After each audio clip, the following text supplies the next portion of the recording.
শুনিব কি তুমি কি রেকর্ডিং করতেছো? ও ভাই তুমি কি রেকর্ডিং করতেছো এই অন্ধকারে? এটা কি ফুল? এটা কাঠগোলাপ। কাঠগোলাপ।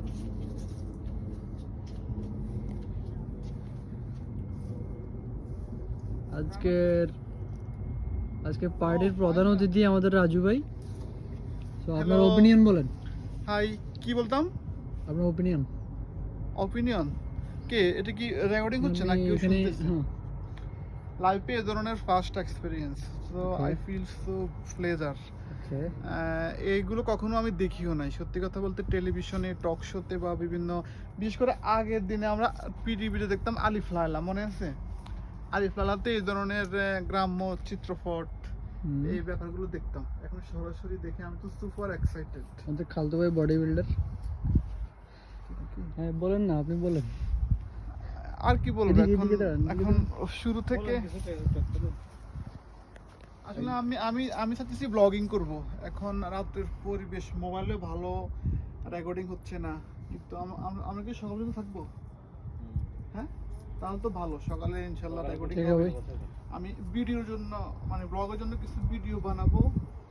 আর এখানকে নতুন নতুন, আর আমি অন্য একটা বিষয় খুব এক্সাইটেড যে আমি জীবনে ফার্স্ট উটের দুধ আমি চেখে দেখবো।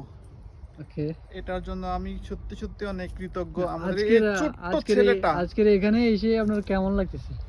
বললাম তো, সেটাই তো বললাম, আমাদের অপিনিয়ন। অনুভূতি কেমন লাগতেছে আপনার? সেটাই তো, সব থেকে বড় কথা হচ্ছে এখানে আবহাওয়া নির্মল। তারপর এখানে সেক্লুডেড এরিয়া, জনসমাগম একদম নাই বললেই চলে, এবং কোলাহল নাই, শুধু বাতাসের বাঁশি বাজে বারবার। এটা অনেক সুন্দর। আমি ওই যে বারবার একটা কথা বলতে চাই আর কি, আমি জীবনে কখনো এই ধরনের পরিবেশ বা এই ধরনের এনভায়রনমেন্টে আমি আসিনি। আর তোমার কাছে আমি অবশ্যই কৃতজ্ঞ, তুমি আমাকে এই ধরনের একটা এক্সপেরিয়েন্স করাচ্ছ। মানে না চাইলেই যেটা খাওয়া যায় আর কি, তুমি হচ্ছে আমার সেই না খাওয়া বস্তু। আর এখানে কাঠগোলাপ, না এটা কি সত্যি সত্যি কাঠগোলাপ? হ্যাঁ যদি সেটা হয় তাহলে এটাও একটা নতুন এক্সপেরিয়েন্স যে আমি ফার্স্ট কাঠগোলাপ দেখলাম এবং স্পর্শ করলাম, এবং এটার সুরভি জাস্ট ওয়াও। অসাধারণ। কাটো। ব্যাস